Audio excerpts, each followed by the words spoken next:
Hey everyone, welcome to Fix It Flow. In this quick tutorial, I'll show you how to fix the failed to download or apply critical Roblox settings error on your PC. Before we start, I'm aiming for 1,000 subscribers, so if you find this video helpful, please support me by hitting that subscribe button. It really means a lot. Let's begin. Step 1. End Roblox processes.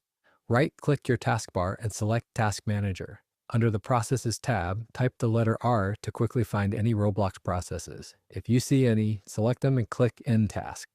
If you don't see any, you can close Task Manager. Step 2. Clear Roblox version files. Open your computer's search bar and type Run, then click the Run app. In the box, type %local app data % and click OK. In the folder that opens, type R to locate the Roblox folder, then open it. Go into the Versions folder. Select all the version folders inside and delete them. Step 3. Reinstall Roblox. Go to the Roblox website, click on any game, and press play. The site will detect Roblox isn't installed and will reinstall it automatically. And that's it. You've now fixed the critical Roblox settings error. If you found this tutorial helpful, like and subscribe and drop a comment if it worked for you. Thanks for watching.